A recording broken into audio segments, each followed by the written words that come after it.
Hello, future auditors. Hope you're studying really well and really smart for your exams.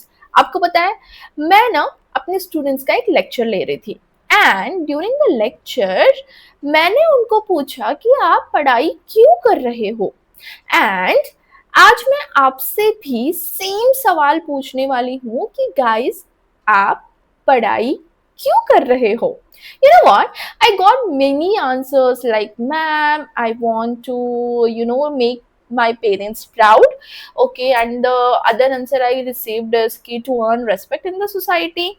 And the few other answers I received is कि भाई मुझे पैसा चाहिए, just for the respect the society, and many other things. These are the things and I think कि आपके भी अभी mind में शायद इस तरीके का कोई जवाब जनरेट हो रहा था कि आप पढ़ाई क्यों कर रहे हो.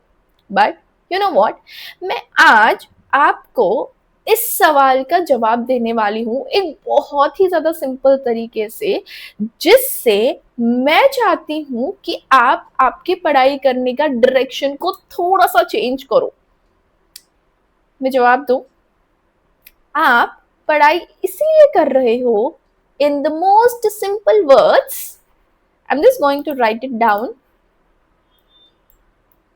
To pass in your exams, right? Why are you studying so hard and so smart and a lot of hours every day, like 10 to 12 hours in the every single day?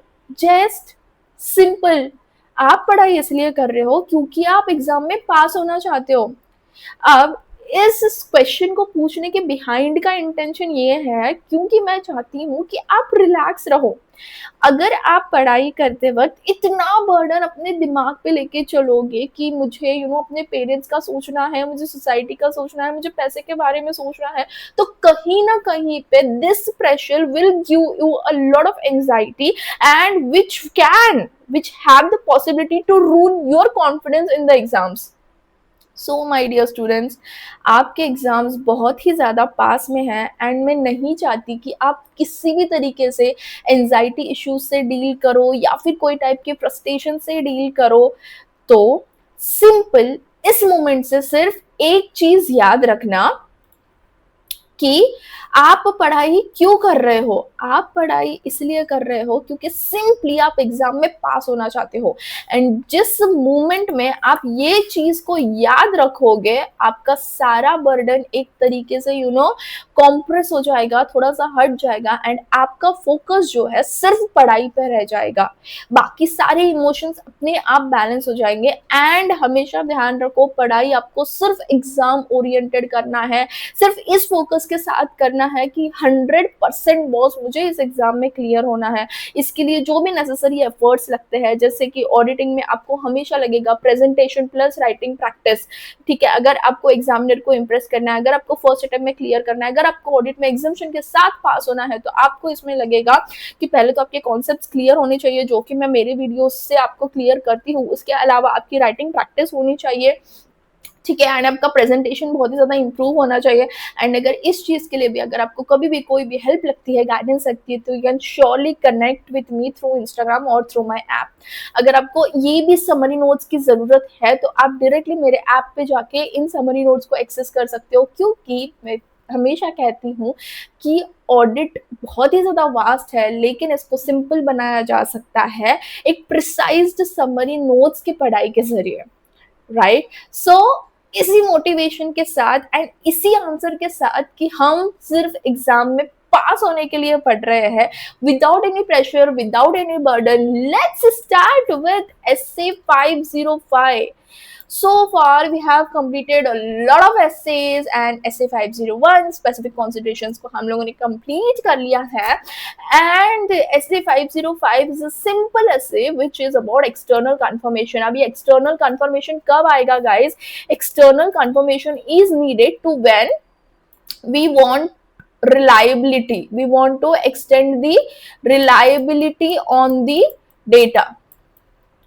Okay, we want to improve the reliability of the audit evidence we have found, क्योंकि हम लोगों ने यहाँ पे एक छोटा सा base already पढ़ा है।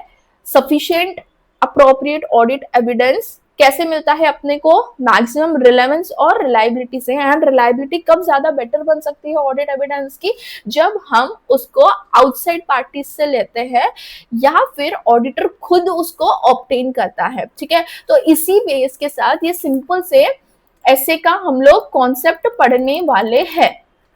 ठीक है, SC 505 deals with the auditor's use of external confirmation procedures to gather evidence. Such confirmations are often more reliable than internal evidence. Obviously see internal evidence में हमेशा चांसेस होते हैं कि वहां पे कोई ना कोई किसी टाइप का फ्रॉड बन सकता है या फिर कोई चीज आपसे छुपाने जाने की कोशिश हो सकती है। लेकिन अगर आप एक्सटर्नली एविडेंस गैदर करते हो तो वहां पे बायसनेस का जो लेवल होता है वो बहुत ज्यादा कम हो जाता है, राइट। तो ऑब्वियसली बाहर से कंफर्मेशन जो भी मिलता है वो बहुत ज्यादा रिलायबल रहेगा। तो ऑब्जेक्टिव क्या है कि design and perform confirmation procedures to obtain relevant and reliable audit evidence. But अब एक्सटर्नल कंफर्मेशन कैसे मिलेगा हम लोगों को, राइट। एक को हर चीज को लेने का एक कोई ना कोई प्रोसीजर होता है। तो हमें एज अ ऑडिटर क्या करना है कि अगर आपको कहा जाए कि भाई ये इन्वेंट्री है लेकिन इसके लिए इसका जो वैल्यूएशन है इसके लिए आपको बाहर के एक्सपर्ट की कंफर्मेशन की उसके वैल्यूएशन निकालने की आपको जरूरत पड़ेगी, तो क्या आप क्या करोगे। ठीक है, आप डायरेक्टली फोन करके बोल दोगे क्या कि नहीं मुझे ऐसे ऐसे ना ये वैल्यूएशन है इतना इतना है, मुझे कंफर्मेशन दे दो। ओरल वर्ड्स की इस केस में जहां पे इतना ज्यादा मटेरियल रिस्क इन्वॉल्व है उस केस में ओरल ऑडिट एविडेंस लिया जाएगा क्या, नहीं, डॉक्यूमेंट्री एविडेंस लिया जाएगा। एंड डॉक्यूमेंट्री कैसा लिया जाएगा, हम लोग कोई ना कोई तो एक टाइप का लेटर भेजेंगे उस एक्सटर्नल पार्टी को। ठीक है, तो लेटर्स यहाँ पे होते हैं, टू टाइप ऑफ कंफर्मेशन ले सकते हैं यहाँ पे हम, positive confirmation and negative confirmation. Positive confirmation का सिंपल मीनिंग ये है कि भले ही आप एग्री करते हो या फिर डिसएग्री करते हो, यानी कि वैल्यूएशन मान लो मैं ऑडिटर हुआ एंड मैं लिख के भेज रही हूँ that the valuation is 5 lakh, okay. Now सामने वाला जो एक्सटर्नल कंफर्मेशन पार्टी रहेगा वो एग्री करेगा या फिर डिसएग्री करेगा, यानी कि yes 5 lakh is the correct valuation, no 5 lakh is not the correct valuation. Either cases में वो हमको रिप्लाई देगा। लेकिन नेगेटिव कंफर्मेशन हम लोग किसको बोलते हैं कि अगर सिर्फ जब एक्सटर्नल पार्टी डिसएग्री करेगा, यानी कि जब वो बोलेगा कि no 5 lakh is the wrong valuation amount over here, तो सिर्फ उसी सिचुएशन में वो हम लोगों को रिप्लाई देगा। ठीक है, तो इसी कॉन्टेक्स्ट के साथ आगे बढ़ते हैं। सबसे पहले तो एक सिंपल सा डेफिनेशन, एक्सटर्नल कंफर्मेशन क्या कहता है, audit evidence can be obtained as a direct written response. As a said oral यहाँ पे काम नहीं आएगा क्योंकि यहाँ पे मटेरियलिटी इन्वॉल्व है एंड बीइंग ऑडिटर हम लोगों को तो सब कुछ डॉक्यूमेंट में चाहिए भाई, क्योंकि हमारे पास पूरा डेटा होना चाहिए, हमने क्या काम किया, कैसे किया, कौन से प्रोसीजर्स लगाए, कैसे ऑडिट एविडेंस इकट्ठा किया एंड हमने फाइनली एंड में रीजनेबल एश्योरेंस कैसे दिया। ठीक है, तो response from a third party confirming party can mean paper, electronic और अदर मीडियम। ओके, ईमेल के थ्रू भी हो सकता है, पेपर फॉर्म में भी हो सकता है और through other medium also. Then positive confirmation किसे कहते हैं, confirming party response directly to auditor indicating agreement और डिसएग्रीमेंट और प्रोवाइड requested information। okay, मैंने एग्जांपल अभी कोट कर दिया है आपको। I hope this language is easy to you now to understand। Negative confirmation किसको कहते हैं, confirming party respond only if they disagree with the information provided in the request। okay, then non-response, no response or incomplete response to a positive confirmation or if the confirmation request is undelivered। non-response यानी कि क्या होता है कि हम लोग positive confirmation भेजते हैं कि भाई तुम एग्री हो या फिर तुम डिसएग्री हो, कोई भी सिचुएशन में तुमको हमें रिप्लाई देना है, लेकिन सामने वाला का कोई रेस्पॉन्स ही नहीं आया। ठीक है, क्योंकि हो सकता है कि उसको जो कंफर्मेशन रिक्वेस्ट है वो डिलीवर ही नहीं हुआ। सी आजकल ईमेल के जमाने में तो ये होता नहीं है, लेकिन लेटर्स के जमाने में अगर आप किसी को कोई डॉक्यूमेंट भेज रहे हो तो वहां पे हो सकता है कि उसको डिलीवर ही नहीं हुआ वो लेटर, राइट। तो उस सिचुएशन में क्या कहते हैं हम लोग, नॉन रेस्पॉन्स। नाउ एक्सेप्शन क्या होता है, response shows difference between the entities record and the confirming parties data, auditor must analyse and assess impacts. Exception किसको कहते हैं कि भाई हम लोगों ने भेजा, ठीक है, कि वैल्यूएशन 5 लाख का है क्या, एग्री और डिसएग्री, वहां से क्या आया, वैल्यूएशन 8 लाख का है। तो यहाँ पे क्या हो गया, एक्सेप्शन हो गया, क्योंकि रिस्पॉन्स क्या शो कर रहा है, डिफरेंस शो कर रहा है। किसके बीच में डिफरेंस शो कर रहा है, entity records 5 lakh, confirming party data 8 lakh, ठीक है। तो इस सिचुएशन में being auditor what you will do, simply you will be analyse and assess its impact, analyse the situation कि भाई डिफरेंस क्यों है, क्या हुआ, कहाँ पे आया, कोई रिस्क इन्वॉल्व है क्या, तो मैं और आगे कुछ audit procedures, further audit procedures लगाने पड़ सकते हैं क्या, एंड इसका ओवरऑल इम्पैक्ट क्या होगा, ठीक है। तो ये सारी चीजें आप लोग करोगे। Now simple external confirmation procedures, कैसा प्रोसीजर लगाओगे आप खुद बोलिए। Okay, what you are going to do, first you are going to decide, okay, what you are going to decide on what transactions or on what thing you are going to get the external confirmation, right? Simple है, बहुत सारे financial data है आपके पास, लेकिन आपको पहले decide करना पड़ेगा कि कहाँ कहाँ पे, जैसे कि सिंपल बैंक बैलेंस है तो बैंक स्टेटमेंट से आपको थर्ड पार्टी से कंफर्मेशन रिक्वेस्ट चाहिए, ये हो गया बैंक का।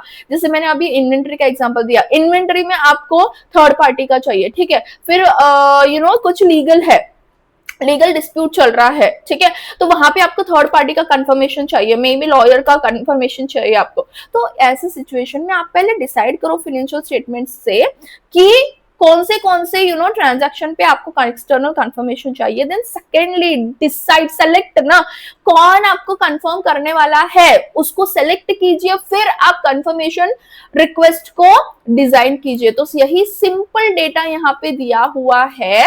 डिटरमाइन इंफॉर्मेशन टू कंफर्म, बहुत ही ज्यादा simple. Decide what you need, balances, terms, agreements और absence of condition like side agreements. What exactly you need, balance का कंफर्मेशन चाहिए, टर्म एग्रीमेंट चाहिए, किसी के साथ कोई एग्रीमेंट चल रहा है तो उसका टर्म एग्रीमेंट चाहिए, और absence of conditions like side agreement. Then select the confirming party, choose a reliable and knowledgeable person, example bank official familiar with the account, ensure relevance and accuracy, okay, accordingly आपको confirming party select करनी पड़ेगी।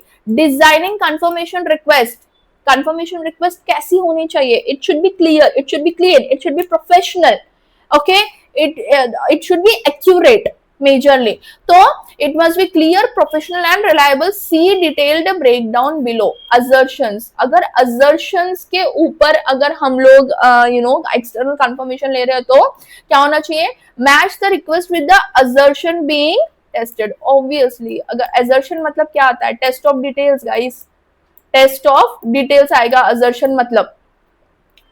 Test of details में क्या आएगा, account balances, disclosures, right. तो अगर इसके ऊपर अगर हम लोग ले रहे हैं तो हम लोगों ने पढ़ा था एग्जिस्टेंस, एक्यूरेसी, ठीक है। असर्शंस लेवल का हम लोगों ने एक बेसिक कॉन्सेप्ट पढ़ा हुआ है कि क्लोजिंग बैलेंसेस पे, लाइक अकाउंट बैलेंसेस पे, डिस्क्लोजर्स पे हम लोगों को कुछ चीजें देखनी पड़ती है, राइट। 5 पॉइंट्स हम लोगों ने ऑलरेडी पढ़ के रखे हैं। तो उसमें हम लोगों ने ऑलरेडी किया हुआ है कि एग्जिस्टेंस हम लोग चेक करेंगे, एक्यूरेसी हम लोग चेक करेंगे, उसका कट ऑफ डेट हम लोग चेक करेंगे। तो in these ways what we are going to do, we are going to match the request with the assertion being tested. Then risk factor, consider material misstatement, especially fraud risk. Obviously we will be selecting on the basis of materiality, on the basis of risk. Then layout on presentation कैसा होना चाहिए, it should be very clean, it should be professional, it should be clean, understandable format, easily, and increases reply rate. Then past experience, see if there is any past experience, like पहले भी क्या उसी party से हम लोग confirmation लेते थे। Use insights from previous audit to improve request design. Okay, then method of communication, what method of communication you are going to choose between email, paper or other modes depending on the effectiveness. Then management authorization, some parties reply only if authorized by management. Obviously if data कोई confidential है तो वहां पे third party आपको directly confirmation नहीं दे देगी, वहां पे मैनेजमेंट का आपको साइन लगेगा। सीए के साइन के साथ साथ आपको मैनेजमेंट का भी वहां पे साइन लगने वाला है। तो you should make sure that it should be authorised by the management. Ability to confirm information, obviously can the party confirm total balances or only invoice voice, choose accordingly, okay। obviously like कौन सा specific assertion तुम लोग choose कर रहे हो कि overall pervasively सारा सब कुछ डेटा आप लोग चूज करने वाले हो उस स्पेसिफिक पोस्टिंग के थ्रू, ठीक है। Then positive confirmation request requires a reply in all cases, agree or disagree, more reliable but may be ignored if information is pre-filled, blank confirmation reduce risk but get fewer responses। see कोई भी confirmation का data होता है ना कि yes no not applicable या फिर fill the data, ठीक है। तो अगर इस टाइप का रिक्वेस्ट रहेगा तो make it clean, make it professional and make it short and simple understandable format, ठीक है। एंड ये ज्यादा रिलायबल होता है नेगेटिव कंफर्मेशन के मुकाबले, ओके। देन वैलिड एड्रेसिंग, जब भी कंफर्मेशन रिक्वेस्ट भेज रहे हो तो ऑब्वियसली आप लोग एड्रेस वेरीफाई करके ही भेजोगे। Then sending and follow up, एक बार सेंड करो, अगर रिप्लाई नहीं आता है तो एड्रेस को रीचेक करो या फिर एक वापस से फॉलो अप ले लो कि हमने कंफर्मेशन भेजा हुआ था अब तक नहीं आया। तो भाई ये सारा क्या था, एक्सटर्नल कंफर्मेशन का प्रोसीजर था। सिंपल है, एकदम लॉजिकल है। सबसे पहले तो आप लोग क्या करोगे बताइए, आप लोग सेलेक्ट करोगे कि किसके ऊपर एक्सटर्नल कंफर्मेशन चाहिए, फिर आप देखोगे कि एक्सटर्नल जो कंफर्म करने वाली पार्टी है वो कौन है, ठीक है। सेलेक्ट करो उसको, फिर आप रिक्वेस्ट को डिजाइन करो। अब रिक्वेस्ट को डिजाइन कैसे करोगे, असर्शन देखोगे, रिस्क फैक्टर देखोगे, ठीक है। देन लेआउट एंड प्रेजेंटेशन देखोगे, पास्ट एक्सपीरियंस देखोगे, मेथड ऑफ कम्युनिकेशन देखोगे, मैनेजमेंट ऑथराइजेशन देखोगे and ability to confirm information देखोगे। फिर उसके बाद में और आप क्या चेक करने वाले हो कि पॉजिटिव कंफर्मेशन रिक्वेस्ट भेजे, वैलिड एड्रेसिंग भेजे और sending and follow up. These are all the points. Then management's refusal to allow confirmation request. अगर मैनेजमेंट रिफ्यूज करती है तो सिंपल, पावर आपके हाथ में है, इंक्वायर करो पहले कि क्यों, ठीक है, क्यों आप एक्सटर्नल कॉन्फर्मेशन नहीं ले सकते हो। अगर आपको लगेगा कि ये मटेरियली अफेक्ट करता है और अगर अनरीजनेबल है तो कोशिश करो कि आप अदर ऑडिट प्रोसीजर्स को अप्लाई करोगे, ऑल्टरनेट ऑडिट प्रोसीजर्स को अप्लाई करोगे। अगर आप वो भी नहीं कर सकते हो तो ultimately what you are going to do, you are going to modify the report according to SA, okay. So simple है, सबसे पहले तो इंक्वायर करो, ask management why they are refusing to send the confirmation, seek supporting audit evidence to check if the reason is valid. Common reason क्या हो सकता है कि ongoing legal dispute or negotiation which may be affected by confirmation request, risk management may be hiding fraud or error, so audit must be cautious। सबसे पहला तो चीज हो सकता है कि उस बंदे के साथ इनका झगड़ा चल रहा है, हो सकता है वो खुन्नस में आके गलत चीज दे दे, ठीक है। और दूसरा चीज क्या हो सकता है कि मैनेजमेंट में ही कोई फ्रॉड या रिस्क फैक्टर है।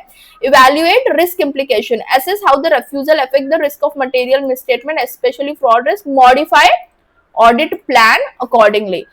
If refusal seems unreasonable, treat it as a fraud risk factor under SA 240, perform alternate audit procedures, use other procedures to obtain audit evidence, see examples below। Account receivable है, ठीक है, अगर हम लोगों को third party से यहाँ पे एक्सटर्नल कंफर्मेशन नहीं मिल पा रहा है तो हम लोग क्या करेंगे, सब्सिक्वेंट रिसिप्ट को चेक करेंगे, सेल्स इनवॉइसेस को, शिपिंग डॉक्यूमेंट्स को एंड ईयर एंड सेल्स को। अगर अकाउंट पेएबल्स है तो check post year account and payments, supplier mails और गुड रिसीव्ड नोट्स, ठीक है। अब सबसे इंपॉर्टेंट चीज, इसमें क्वेश्चन किस टाइप के आपको आ सकता है, ठीक है। कॉन्सेप्ट तो आपका ठीक है लेकिन आपको क्वेश्चन आपको किस टाइप के इसमें अपीयर हो सकते हैं। It may be for 5 marks, it may be for correct incorrect, it may be for 2 marks as well, ठीक है। तो यहाँ पे आपको क्वेश्चन आ सकता है कि भाई XYZ is a company and XYZ is refusing the auditor to allow confirmation request. In such scenario enlighten, okay, या फिर put light on the specific situation, okay। तो यहाँ पे क्या करेगा आपका आंसर, सबसे पहले शुरू कहाँ से होगा कि भाई सबसे पहले तो इंक्वायर करो, it may be the common reason और the risk factor, then evaluate risk implication and perform other alternative audit procedures, your answer will end up here and 5 marks आपके रहेंगे, ओके तो एज आई ऑलवेज से कि जब भी हम लोग concept को पढ़ रहे हो तो उसके ऊपर अपियर होने वाले सारे क्वेश्चन एंड आंसर्स को देखिए जाके आपका जो टॉपिक है वो परफेक्ट हो जाए। अब इसके ऊपर भी क्वेश्चन कैसे अपियर हो सकता है guys, that being a auditor you are about to obtain external confirmation, list out the external confirmation procedures।